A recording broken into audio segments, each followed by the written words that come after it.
Audio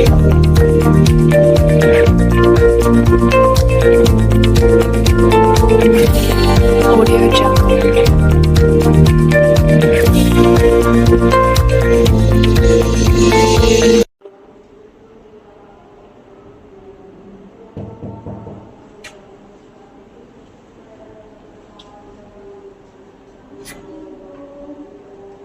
Selamat pagi.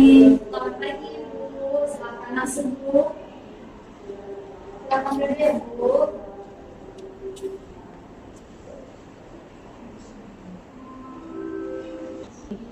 Perkenalkan Ibu, nama saya Anita Susanti. Saya hari ini Bu. Iya, Bu. Bagaimana kabar Ibu hari ini? Puji Tuhan baik, Bu. Syukurlah ya, Bu ya. Kalau boleh tahu, ini dengan Ibu siapa? Nama saya Ibu Dewi. Ibu Dewi masih kelihatan sangat muda ya, Bu ya? Enggak kok. Jadi saya sudah tua. Ibu tadi datang ke sini dengan siapa, Bu? Diantar suami tadi, tapi dia langsung pulang karena ada kerja sedangkan anak saya tinggal di rumah karena tujuannya datang ke sini ngapain, Bu? Saya kemarin atas keinginan saya sendiri, lebih saya ingin tahu mengenai makanan untuk anak saya. Di kemarin ketika saya mengantar anak saya ke posyandu, disarankan untuk melakukan konseling tentang MPASI pada anak saya. Bagus sekali tujuan Ibu datang ke sini. Saya akan membantu mengatasi masalah penggizian Ibu ini ya, Bu. Nah, Ibu, apakah sebelumnya Ibu sudah pernah melakukan konseling gizi? Belum pernah, Bu. Baiklah, Bu. Nah, tujuan kita hari ini melakukan konseling untuk mengatasi masalah gizi pada anak Ibu ya, Bu. Nah, sebelum melakukan konseling, di sini saya akan menjelaskan proses konseling yang akan kita lakukan terlebih dahulu ya, Bu. Nah, yang pertama, Bu, proses konseling kita ada membangun dasar konseling. Yang kedua, menggali permasalahan. Nah, menggali permasalahan ini nanti ada sesi tanya jawab, Ibu. Jadi saya akan bertanya kepada Ibu. Jadi apakah Ibu bersedia untuk menjawabnya? Bersedia, Bu. Baik, kalau begitu. Yang ketiga, ada menegakkan diagnosis gizi, Bu. Keempat, melakukan intervensi gizi, Bu. Dan yang kelima, merencanakan monitoring dan evaluasi. Serta yang terakhir, ada fase terminasi atau untuk Ibu. Nah, bagaimana, Bu? Apakah Ibu bersedia mengikuti proses konseling ini? Bersedia, Bu. Kalau boleh tahu, nama anak Ibu siapa, Bu? Nama anak saya Adi. Ayah. Kemudian, apakah Ibu membawa buku ayahnya? Sudah. Ibu tidak perlu khawatir ya. Datanya akan kami jaga kerahasiaannya Ibu. Jadi Ibu tidak perlu khawatir. Anak Ibu ini lahir tanggal 10 Agustus 2018. Benar itu, Bu? Iya. Berat badan anak Ibu 5,9 kg dan tinggi badannya 70 cm. Benar, Bu? Nah, bisakah Ibu menceritakan kebiasaan makan anak Ibu ini yang Ibu berikan di rumah seperti apa, Bu? Biasanya makan nasi dengan kuah sop, isi kol dengan wortel, dan sering minum susu kental manis dan diberi air. Laporan yang sering konsumsi anak saya adalah tempe dan tahu yang dibaca Ibu. Sejak kapan anak Ibu ini diberi makanan selain nasi? Sejak umur 3 bulan diberi pisang dan umur 4 bulan diberi bubur nasi. Seberapa banyak makanan adik ini biasanya diberikan, Bu? Nasinya 1/2 piring kecil itu digiling halus ditambahkan sop, biasanya 3 sendok makan. Terus lauknya 1 potong tempe dan tahu serta susu kental manis, biasanya didok itu. Biasanya apakah makanan anak Ibu ini selalu habis? Tidak, anak saya ini susah disuruh makan. Kalau disuap dia langsung menangis, jadi hanya sedikit dimakannya. Terus berapa kali dia makan dalam sehari, Bu? 3 kali, tapi kalau anak saya ini menangis lama seperti langsung kami berikan susu hidung. Oh baik, Bu. Apakah anak Ibu ini akhir-akhir ini ada sakit, Bu? Tidak di kemarin diperiksa di puskesmas tidak ada dan dia terakhir sakit sekitar bulan Maret yang lalu. Oh baik, apakah begitu? Kemudian apakah di keluarga ibu ada riwayat penyakit tertentu? Tidak ada di Baiklah Bu, sebentar ya Bu, saya akan melakukan pengkajian gizi untuk anak ibu ini ya Bu. baby. Jadi Bu, di sini saya sudah selesai melakukan pengkajian gizi untuk anak ibu ini. Nah, jadi berdasarkan pengkajian gizi yang saya lakukan, diagnosis gizinya yaitu malnutrisi Bu, berkaitan dengan kebiasaan makan yang salah. Ditandai dengan hasil perhitungan Z-score yang sudah saya hitung menurut berat badan per umur itu minus 2,55 Bu, dan berat badan per panjang badannya minus 3,28. Artinya gizi anak ibu ini masih dalam kategori kurang Ibu. Gitu. Iya Bu, sesuai dengan diagnosis gizinya Bu, saya sudah membuat intervensi yang dapat Ibu jalankan. Nah sebelumnya Ibu bisa pilih intervensi yang bisa Ibu lakukan. Nah sini saya sudah membuat intervensi yang bisa Ibu pilih. Ibu bisa pilih yang mana Bu? Ini aja ya. Tapi yang ini aku saya jelaskan. Nah, baik Ibu di sini sesuai dengan intervensi yang sudah Ibu pilih. Di sini ada tujuan dietnya yaitu menormalkan berat badan dengan mengatur kebutuhan gizi anak ibu. Nah kemudian jenis dietnya nanti ada formula 75 kilokalori dan formula 100 kilokalori dengan 3 fase Bu. Kemudian bentuk makanannya dalam bentuk cair dan lunak ya Bu. Kemudian di sini sebelum masuk ke penjelasan intervensinya tadi, di sini saya akan menjelaskan dulu ya. Nah, Bu, untuk umur maturnya sudah pas. Anak ibu ini lahir sudah berusia 9 bulan. Kemudian untuk status gizinya, anak ibu ini termasuk dalam status gizi buruk Ibu. Status gizi buruk itu maksudnya seperti apa nih? Baik Ibu, saya akan jelaskan ya Bu ya. Bu. Ini ya Bu. Nah, gizi buruk itu Bu merupakan suatu keadaan di mana tubuh mengalami kekurangan zat gizi yang dapat menyebabkan daya tahan tubuh menurun Ibu. Nah, gizi buruk ini juga dapat dilihat dari perhitungan Z-score yang sudah saya katakan tadi, di mana perhitungan Z-score anak ibu itu masih berada di bawah min 2,55 Ibu. Sedangkan untuk panjang badannya memang sudah normal di bawah min 0,4 Ibu. Nah Ibu bisa juga dilihat dengan grafik ini, bisa dilihat di sini. Nah ini Bu untuk melihat sudah sejauh mana pertumbuhan anak ibu ini. Ibu bisa melihat grafik pertumbuhan ini. Bisa dilihat di sini Bu, garis berat badan menurut umurnya berada di bawah min 2 ya kan Bu? Di bawah min 2. Atau berada di garis merah ini, di bawah garis hidup ini yang berarti status berat badan dalam kategori kurang Bu. Nah, seperti itu Bu. Baik, jadi bagaimana mengatasinya di? Ibu tidak perlu takut. Saya mengerti perasaan Ibu. Jika saya menjadi seorang ibu, saya juga akan merasakan hal yang sama seperti Ibu rasakan ini. Di sini saya akan membantu untuk mengatasi masalah Ibu ini sampai nanti anak Ibu pulih. Baiklah Ibu, salah satu cara mengatasinya dengan memperbaiki asupan makanannya Bu. Jadi bagaimana pemberian makanannya?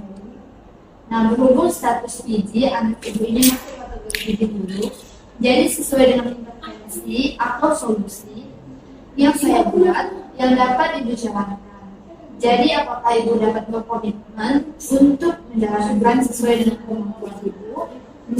Saya akan menjalani intervensi yang diberikan ini sehingga anak saya psikolog terpilih. Jadi pemberian makanannya ini Bu ada 3 fase. Saya jelaskan satu persatu ya Bu. Baik, Bu.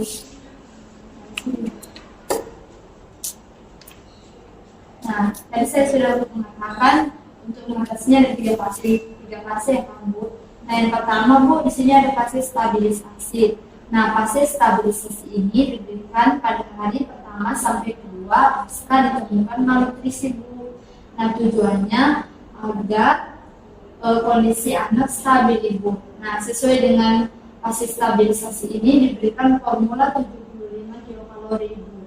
Nah, sedangkan untuk kebutuhan energi sendiri, untuk fase stabilisasi ini kebutuhan energinya 590 kilokalori. Kemudian untuk proteinnya 8,85 gram dan untuk kebutuhan cairannya 767 ml itu untuk fase stabilisasi. Kemudian yang kedua ada pada fase transisi. Fase transisi ini diberikan mulai hari ketiga sampai 7 setelah fase stabilisasi. Di sini diberikan formula 100 kilokalori Ibu. Nah, tujuannya untuk mempersiapkan anak agar dapat menerima energi dan cairan dalam jumlah yang lebih besar Ibu.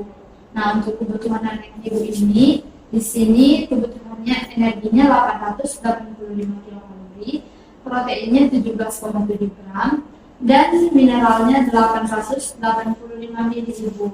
Nah, yang ketiga ada fase rehabilitasi Ibu. Nah, fase rehabilitasi ini diberikan pada 2-6 minggu setelah fase transisi Ibu. Nah, di sini masih diberikan formula 100 kilokalori di sini.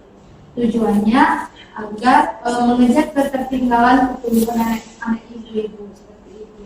Nah, di sini jumlah kebutuhannya Bu, energinya 1298 kalori, proteinnya 23,6 gram dan cairannya 1180 kilokalori. Seperti itu Bu. Bu, begitu ya Adik. Saya jadi mengerti. Terus cara pembuatan formula yang Adik katakan tadi bagaimana? Pertanyaan yang bagus Ibu. Nah, baiklah Ibu, di sini saya jelaskan bagaimana cara pembuatan formula 75 kilokalori dulu ya Bu. Baik, Sekalian nanti bisa Ibu ikuti ya. Yang pertama di sini saya akan menjelaskan komposisinya Ibu. Nah, komposisi formula 75 kilokalori per 1000 ml itu bahan-bahannya ada susu skim bubuk 25 gram, kemudian gula pasir 100 gram, kemudian ada minyak sayur 30 gram, kemudian mineral mixnya 20 ml, ditambah dengan air 1000 ml. Ini bisa pegang Ibu. Nah, 1000 ml itu nanti 2 kali gelas puringnya ya. Ini kali 500. Kemudian ditambah 500 jadi 1000 ml. 2 kali ini berarti ya. Kemudian bisa diletakkan. Kemudian yang kedua, komposisi formula 100 per 1000 ml. Nah, bahan-bahannya ada susu skim bubuk 85 gram, gula pasir 50 gram, minyak sayur 60 gram, kemudian mineral mix 20 ml, serta air 1000 ml, 1000 ml ya, 2 kali tersebut hari Bu. Seperti itu. Kemudian untuk langkah pembuatannya Bu, bisa dilihat. Yang pertama, campurkan gula dan minyak sayur, kemudian diaduk sampai rata. Kemudian yang kedua, tambahkan mineral mix. Kemudian yang ketiga, tambahkan susu skim sedikit-sedikit dulu. Yang keempat, encerkan dengan air hangat sedikit demi sedikit sambil diaduk sampai jumlahnya sesuai dengan yang kita inginkan ya. Nanti jumlahnya diukur pakai gelas ukur lagi Bu supaya lebih mudah seperti itu. Kemudian jadi begitulah pembuatannya. Apakah ada yang ingin ditanyakan? Tidak Dik, sudah pas. Bu, karena Ibu sudah tahu membuat formula untuk adik kita ini, di sini saya akan memberikan sedikit tambahan mengenai pemberian makanannya ya Bu. Nah, tadi kan ketika saya melakukan kajian gizi di awal, Ibu mengatakan bahwa anak Ibu ini sudah diberikan makan pisang sejak umur 3 bulan dan bubur nasi sejak umur 4 bulan. Benar begitu Bu? Iya Dik. Nah, jadi begini Bu, pemberian makanan selain ASI pada umur 3 bulan dapat membahayakan bayi, Bu. Karena bayi belum mampu mencerna makanan selain ASI, Bu. Nah, pemberian makanan yang terlalu dini akan berdampak pada status gizi anak ibu. Jadi begitu ya, Dik? Iya, Bu. Jadi untuk kedepannya pemberian makan untuk bayi itu harus setelah berusia 6 bulan, Bu. Nah, kalau begitu nanti ketika status gizi anak ibu ini sudah normal akan mendapatkan empati seperti pada anak seusianya, Bu. Seperti itu, Bu. Oh, begitu ya, Dik. Baiklah, kalau begitu terima kasih banyak ya, Dik. Saya jadi tahu mengenai MPASI yang akan saya berikan kepada anak saya. Ini agar status gizinya menjadi normal. Ya, Bu, sedikit tambahan, Bu. Nah, di sini ada juga, Bu, contoh sumber zat makanan yang dapat nanti diberikan setelah nanti anak ibu ini sudah normal seperti itu, Bu. Nah, di sini ada sumber zat tenaga, singkong, ini yang ya, di sini ada singkong, jagung, itu bisa menjadi sumber makanan utama seperti itu, Bu. Sedangkan untuk sumber zat pembangunnya, Bu, itu bisa memberikan seperti ada daging, kemudian ada ikan, itu bisa diolah, Bu. Kemudian untuk sumber zat pengandungnya, Ibu bisa memberikan sayur-sayuran, kemudian ada pepaya, kemudian sayurnya bisa juga sayur buncis, kacang-kacangan, bisa seperti itu ya, Bu ya.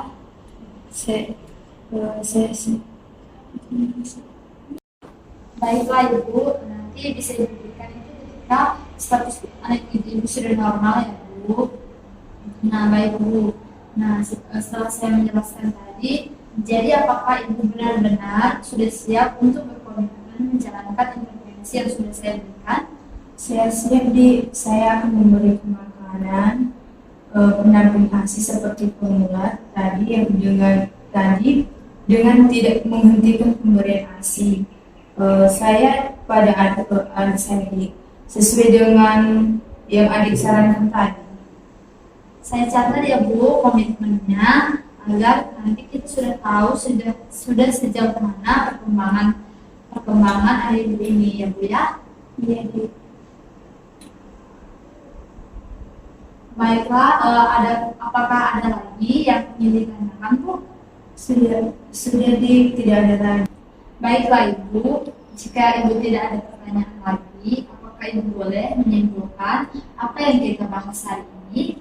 Baik, Dik. Pertama, mengenai status gizi anak saya tadi dalam kategori gizi buruk yang salah satunya karena kebiasaan makanan yang saya berikan salah. Kedua, untuk mengatasi gizi buruk anak saya ini, saya tadi dengan pemberian formula dan 3 tahap stabilisasi dan transisi dan rehabilitasi. Dan terakhir, sebelum bayi berusia 6 bulan tidak boleh diberikan makanan selain ASI. Begitu kan, Bu? Benar sekali, Bu. Jadi karena Ibu sudah menyimpulkan dengan baik, saya yakin Ibu pasti bisa menjalankannya ya, Bu. Baik, Dik. Nah, jadi Bu, pertemuan kita sudah selesai untuk hari ini. 1 bulan lagi kita akan bertemu lagi untuk melihat sudah sejauh mana perkembangan dari Ibu ini. Dan ini ada nomor WA saya. Ini ada nomor WA saya. Bisa Ibu bawa nanti ketika menjalankan intervensi ini, atau ada kesulitan yang Ibu hadapi, Ibu bisa telepon saya, Bu ya. Baik, Dik, 1 bulan lagi saya akan datang lagi. Terima kasih ya, Dik. Saya jadi mengerti gizi untuk anak saya ini. Kalau begitu saya permisi dulu ya, Dik. Ya, terima kasih, Bu. Semoga optimal pertumbuhan dan perkembangan anak Ibu ya, Bu ya. Mari, Bu, saya hantar. Hati-hati di jalan ya, Bu. Ya, Dik.